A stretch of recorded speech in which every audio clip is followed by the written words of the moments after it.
Knowing what consumers want to buy and when they want to buy it is a challenge that all retailers face. For fashion-driven companies, that challenge is even greater since styles change so quickly. Technology solutions continue to try and solve that problem through a wide range of data-driven applications, but most predictions lack accuracy and tend to be lagging indicators of real demand. I'm Jane Singer, and welcome to A Seat at the Table. Today we're speaking with Ganesh Subramanian, founder of Stylumia, a market intelligence tech company. Using technology to gather and analyze market data is not new. What is new is Stylumia's approach. The company has developed a proprietary demand ranking system based on a wide range of traditional and non-traditional signals that it picks up from across the internet. Ganesh, thank you so much for joining us today. Thanks, Jane, for getting me on this podcast. These are very challenging times, but at the same time, these challenging times also provide great opportunities. And, at Stylumia, where we are right now, we looked at holistically that how is fashion forecasting and prediction happening today.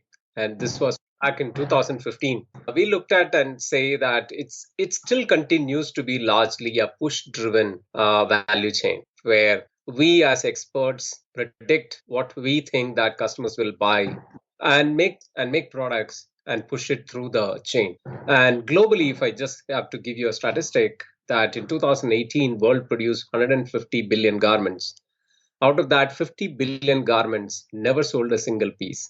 50. Really? Yes. And 50 billion garments sold at discount. Now, if you just look at the magnitude, close to 2/3 of what we make do not connect really with the customers the way we wanted to connect. Then we looked at the fundamental behind, which means in spite of having all the solutions of today that happened in 2015, and then we said, let's dissect this problem and say, what are the various components? The first component is what idea gets into the funnel, which is, I call it the what problem. Are we putting ideas which have low probability of winning? How do we ensure that we have high probability of winning ideas getting into the design funnel? There our fundamental insight is that currently either it's intuitive fashion forecast or even if it's data driven, we see that we use supply signals to derive fashion trends. It's like this, right? You can collect a lot of data today and say what is happening. Now, what is happening is a supply signal, right? So it's like going through a mall and coming out and say, I saw a lot of red on the windows, which means red is in trend. Now, actually, that's not so. A lot of red also do not sell well. If you just go by what's out there, then we are going to have the same error of supply. And we know 2/3 of fashion do not meet the consumer demand the way we want it. Then how do we solve this problem? Therefore, we said we developed what is called a demand sign, where we inverted the pyramid and say, instead of we thinking what customer want, let's reverse the pyramid and then say, let's look at what's happening in the consumer side of the business. And let's see what all they are looking for at various levels of the waterfront, from luxury to designer to fashion shows to retail to brand to social media. Entire hierarchy of what's happening in the consumer side. And today, consumers are ahead of brands, and we're all trying to catch up. Now, we curate all of this data by collecting them at internet scale. And like Google ranks pages, we rank products. For a few clicks, one can get what are the winning ideas from my source of inspiration in my country, in the category of choice, in the brand of choice, in the designer of choice, in the price point of choice, and in the time span. Now, that's what we have a solution called a market intelligence solution. We renamed it recently called CIT, Consumer Intelligence Solution. That's one of it. That solves the what problem so that you pick the winning ideas into the funnel. Now, after that, brands, what they do is the designers then put all of these inspirations and come out with new designs, arguably so. And now the question is whether these new designs, will they do well? Which of these new designs will do better than the other, which means we have to style grade them. And then you put a bet on each of these styles, put X dollars on each of these styles. Now, the question is, this process also today is fragmented, a fair amount of collective judgment which gets into it. There are a lot of brands who go to the wholesalers, buy or book orders, and then come back and say the aggregated orders reflect the demand. The wholesalers who buy, they also don't sell very well. They also left with a lot of stock, which means we are taking a lot of signals they themselves may not be completely true. For the whole idea is we developed what is called, it's called Stylumia Apollo. Stylumia Apollo is a prediction engine for predicting demand of every single new product and what's the potential demand of them, so that it automatically algorithmically grades all the new products. It can also predict the demand in terms of dollar value or unit volumes for those new products. The data is so much and the market is so dynamic, it's very, very important that even human is not able to make informed decisions because of so many moving parts. So that's the how much problem. And where we are progressively moving now is we recently launched a solution called store.y, which helps you predictively distribute these products to the right stores by decoding the taste of each of the stores if it is offline, as and when the offline picks up. Now, the whole point is right from getting the right ideas from data at internet scale using consumer intelligence to predicting the right quantity and putting it in the right place. So that's what we have been solving over the last 4 years. And one more last thing is, which is in our lab, is how do we use generative adversarial networks to create winning design ideas? So that's something which is not commercial. So that's a bit of what has happened so far, Jane. So, getting back to the first thing that you were talking about, how are you able to gather this data from such a very large and diversified pool? Yeah, great question, Jane. Basically, we collect public information across brands and retailers from their e-commerce websites. If it's influencers through the influencer handles in platforms like Instagram, and fashion shows from the public available fashion show images just after the fashion show is over. So it's not the question of just the information, and the key thing is that what do we do with that information? How do we find out demand, which is not a public information? Right. Therefore, we have developed a proprietary demand ranking engine. You call it demand sensing engine. What it does is it spots in all the products in these brands and retailers on a daily basis, collects a lot of demand signals, and our engine, what it does is on a bi-weekly basis, it ranks all products. For example, let's say if you want to know winning products from Zara Spain or H&M so and so, or a retailer in Japan, or it's Nordstrom, or wherever, whichever part of the world, whether it's Farfetch, you get to know in few clicks what are the highly probable winning products in these platforms. So, what would you consider to be a demand signal? What would be an example of that? See, a demand signal is something that which consumers which works for the consumer, and also it works for the retailer to a large extent, because if it doesn't work for the consumer to a large extent, it also doesn't work for the retailer. Sometimes it could also be working for the retailer, for example, margin, but not working for the customer. But we pick signals which are a combination of both. Some signals could be, for example, amount of views a product is getting, amount of visibility a product is getting, right? That's an indication, because no retailer will give you high visibility if a product doesn't have merit. And we also look at not at a one particular point in the life cycle, we look at all of this on time series. So we have a complete evolution of every product over time relative to other products. That's the whole objective. This is one of it. We also look at velocity of stock out, how fast a product is going out of stock, which is an indication that the product is selling better. But having said that, you might ask, there are some products where we don't buy depth. How do you figure out whether the depth is low? How do you still figure out? Now, what we look at is we look at peak performance of the product, not the average performance of the product. So in effect, we try to figure out the velocity of sale of each of these products relative to each other. There are other signals like customer ratings and reviews, and there are different signals which could be different across various brands and retailers across the world. Okay, so you're collecting a wide range of data and then ranking it to determine consumer demand, or at least what people seem to be reacting to. Yeah, absolutely. And because we do it across the waterfall, that if there is a client, if there is a brand, we actually ask them, which are the countries you would like to travel and get inspired by? Which are the brands you look up to? And if they want to look at what are the opportunity misses, what's happening in my market right now, what's working and what's not working, then you get to see the reality of now. For the solution gives you both what's now and also what's going to happen. And you will also get trend view of all of this. So it's not about which are the products. We also get into fine details. Recently, we partnered with Pantone, where not only you get to see winning products, you also get to see winning colors. So how are you doing that? In other words, how are you identifying the winning colors? Yeah, very interesting. The winning is very important, right? Now that's Stylumia's fundamental one of the key differentiators. So now that we've ranked all the products, now we have a percentage per top 10 percentile of products, and we have bottom 10 percentile of products. We have a lot of mediocres. From the winning products, using our computer vision engine, we extract the fashion from all the images first, and then we extract the pixels of colors from those images. We don't go by text because in fashion, you cannot narrate attributes. A lot of people go by pink as a color. There are so many hues of color. Which pink is working well? That's right, yes. Absolutely. Therefore, what you do is we segment it, remove the color element from there, and we convert that into an RGB, and then we pass on that to Pantone, get the Pantone color with that collaboration. For we are able to present winning Pantone colors, which are very actionable, along with the silhouette, along with the design elements, ready to adapt by our customers. Okay, that's really interesting.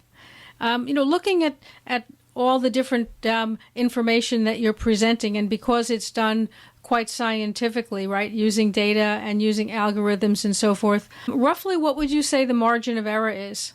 Let me just give you some case studies where we have worked with different groups across the world, where we've improved full price sell through by absolute 7-8% in just 2 to 3 seasons.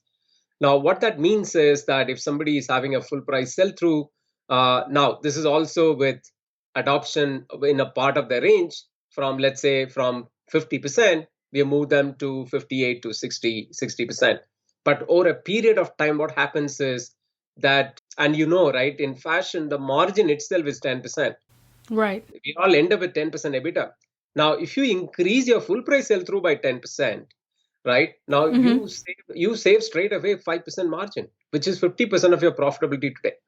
In other words, you increase your profitability by 50%, right? This I'm talking about in 3 seasons of adoption. So I think the key point is none of this will work if you don't adopt. And this is a different way of working. And I think over the last 3-4 years, we've been working with our clients to one, buy into the philosophy. Second is to adopt. And once people start seeing the results, right, it automatically starts rolling. Because of the lead time involved, it takes some time to see the result. Of course. But having said that, it's very important to try unless you never see. Not only that, right, now products made with Stylumia's intelligence. If you make products with Stylumia intelligence, we have seen cases where we are able to improve up to 60% lift in revenue velocity, right? And there are extreme cases where we have improved by 10x, but I'm just saying, if I just overall look at the population, 60% lift in revenue velocity, that's the sale improvement. Reduction of inventory by anywhere between 30 to 40%, which means if you're sitting with 4 months of inventory, straight away you shave away 30 to 45 days of stock because products are selling very well. And more you start using this, that you can, all of these metrics can start coming down. Yeah, the whole idea is to improve from the current baseline. This is just from the market intelligence solution. And, maybe we'll come to the prediction of demand. There's a lot of leverage there too. Right now, there's certain data based on the tools that we have available that enable people like yourselves to capture consumer data. What do you see that's under development that will enhance our ability to gain even better data? No, absolutely. That's a great question, Jane. Most of us today are collecting a lot of information within the spectrum of fashion. But if you just look at how is fashion consumption triggered by, right? What are the sources or causes of fashion consumption? I think fashion consumption is also driven by what's happening around in the environment, what's happening in the social space, and what's just not limited to the segment of fashion. For one, I see the breadth and width of data sources need to enhance completely. For example, let's say the weather forecast data. I'm just giving, right?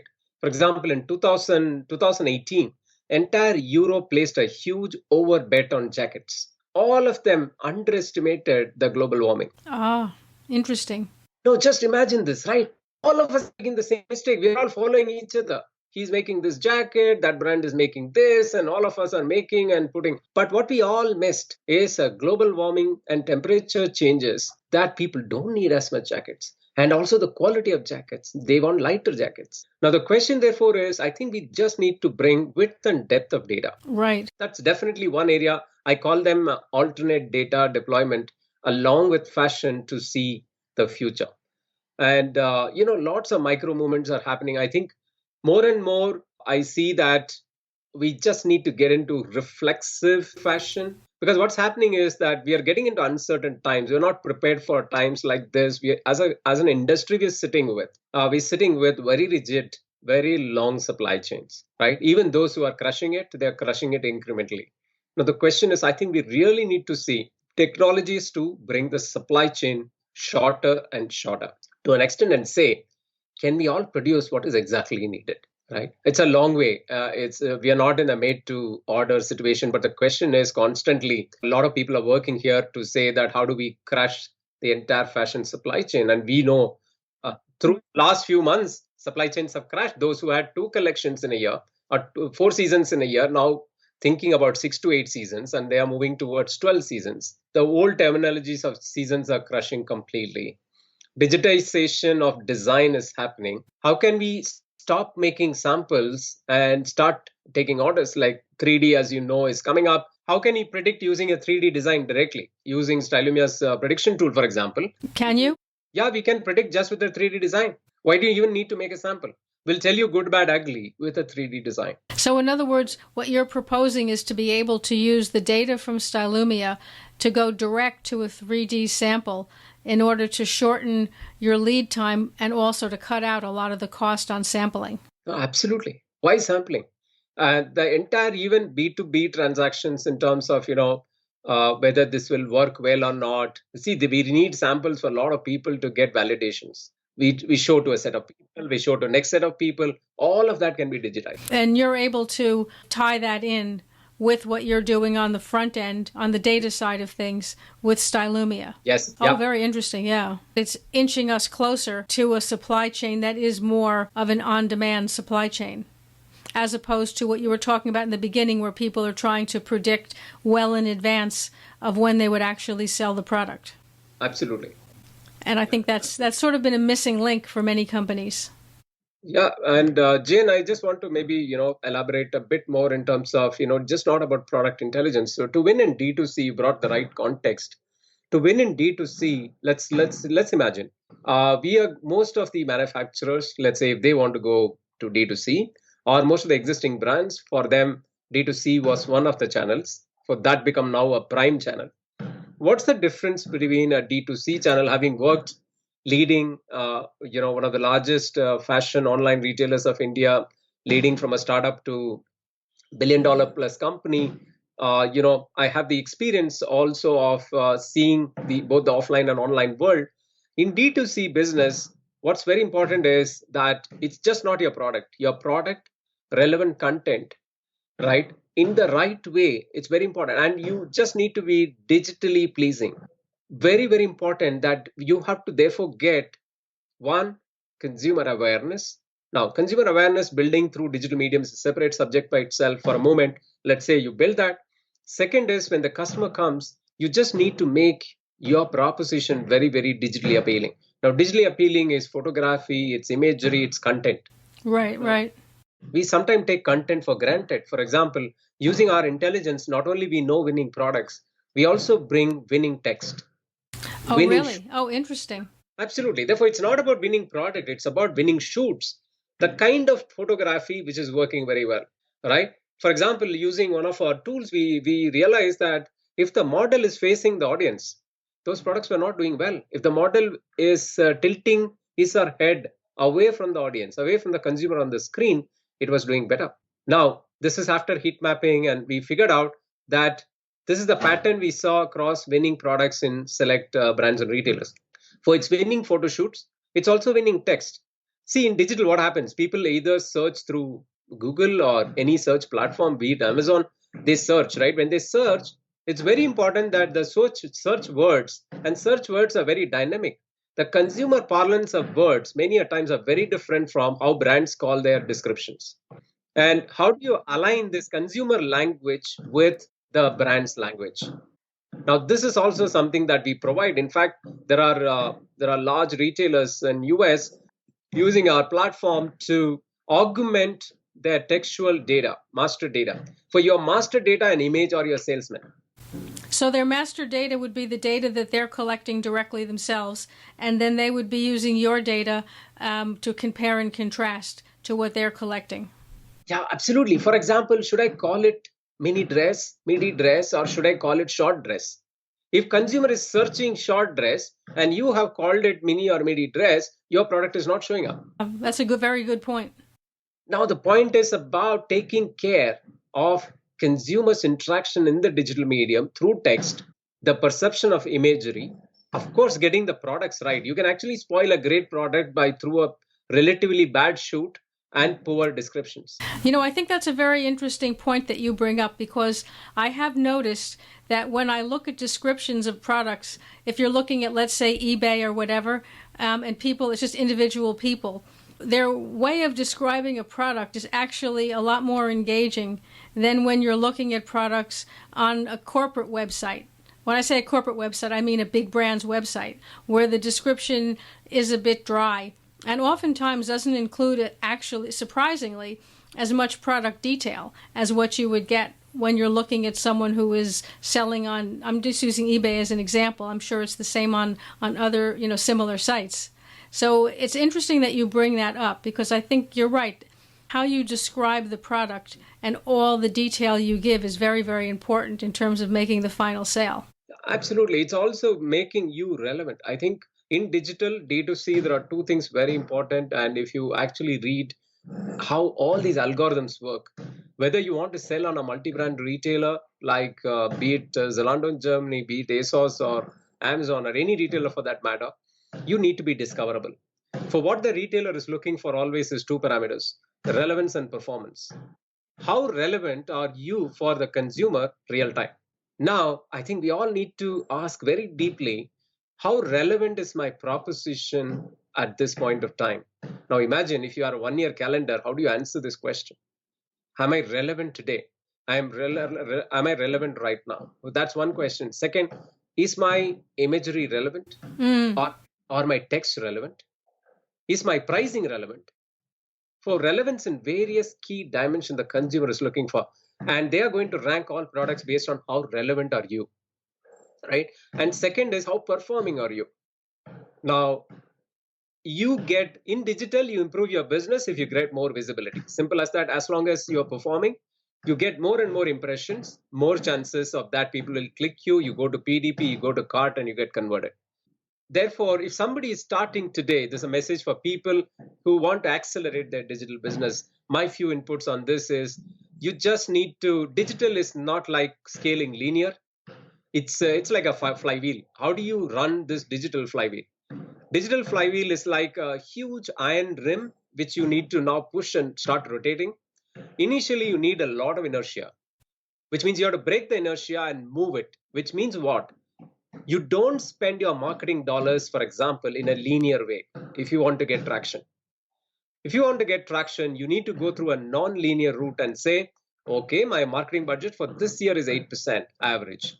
For you start with 20, 30% and slide it down and create the momentum. Very interesting point. Yeah.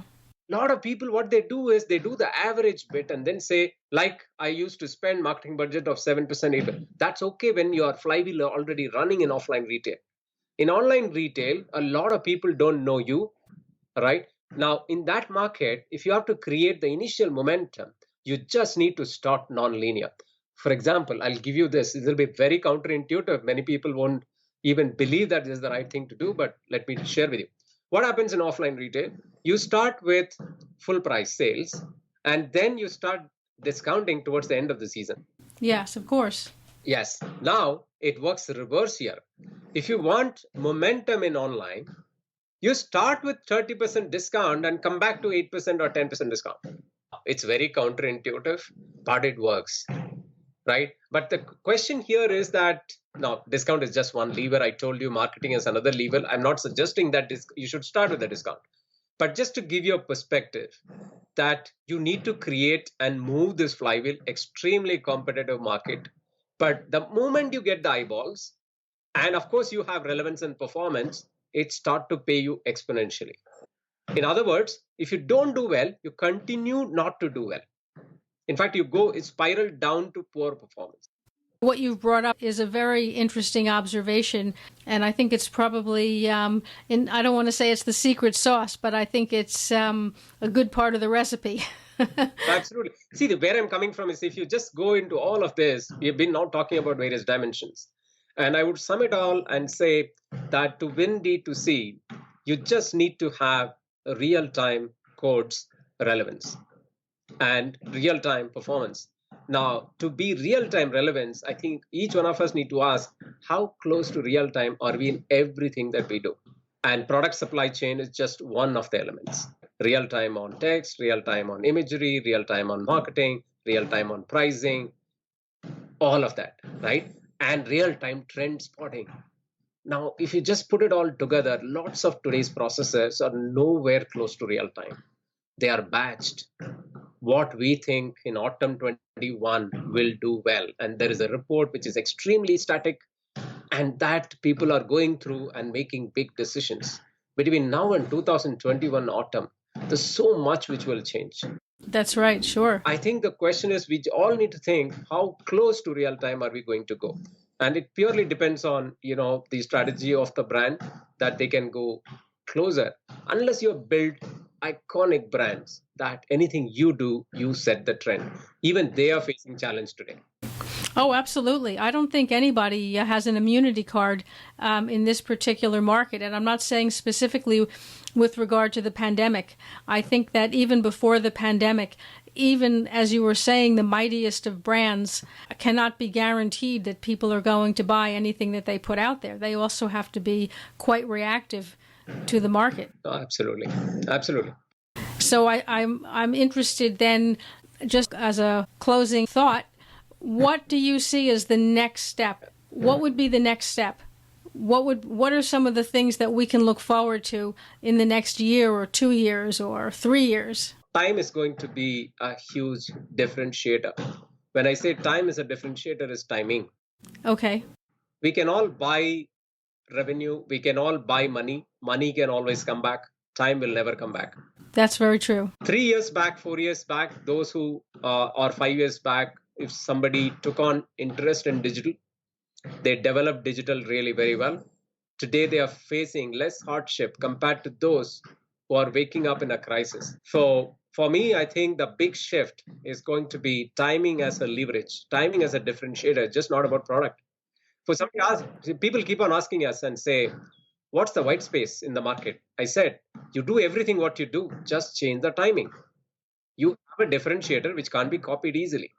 Yeah, it's interesting because I think that people are looking at everything but that. Absolutely. People are saying that, tell me what will happen in 2022. I think, is that the right question to ask right now? Yeah, I mean, nobody really can predict the future. Yeah, I see that as a trend. And, I see those who catch timing as their differentiator, apart from everything else, will win in the time to come. I see that in the industry, we can all collaborate. I think, like in the technology world, there is so much of integration which is happening, right? In the technology world, so many tools talk to each other. I see in fashion that a lot of discrete tools are available. They all don't talk to each other today. A very less of integration. I think ecosystem partnership is a big movement I see. 3D companies working with intelligence companies working with ERPs, all of this coming together and to solve a holistic problem. We can actually multiply all the benefits to the customers by bringing it all together. It's all happening from manufacturing to design tools to intelligent solutions like this to supply chain. So I see integration happening. The last one is skill upgrade is something that I see very, very critical. In which areas do you see a talent gap? We're not used to technology adoption and a fast pace. How do we adopt technology from the time it comes? An experimental culture. In a D2C business is full of experiments. If I have to give a technological framework, it's called A/B test. How can we make a fashion industry which is used to A/B test? Not just in the front end of the website, Can we do A/B test in design? Can we do A/B test in manufacturing? Can we do A/B test? Now, A/B tests are instant validations of various things which are available. Yes, when you do a lot of experiments, 20% of it will work. Now, if you go with that, I think we will all see a huge acceleration of our versions of businesses changing, transforming. The cost of experiment today is very, very low compared to the kind of wastage we are all having. Ganesh, thank you so much and really appreciate your time in joining us today and wish you tremendous success. So, absolutely, Jane. Thanks for inviting me, and it was great sharing my few bits to the audience today, and hope it adds some value. What's your biggest supply chain challenge? Please let us know in the comments section. If you enjoyed this episode of A Seat at the Table, please subscribe to our podcast, where you'll get to hear from some of the industry's leaders and innovators. And if you're looking for an easier way to keep up to date on sourcing shifts, new technologies, supply chain strategies, emerging markets, and of course e-commerce, head on over to our website, InsideFashionLive.net, and consider subscribing to our weekly newsletters. You'll also find all of our contact information there. Please feel free to contact us with any ideas, suggestions, or questions. That's InsideFashionLive.net.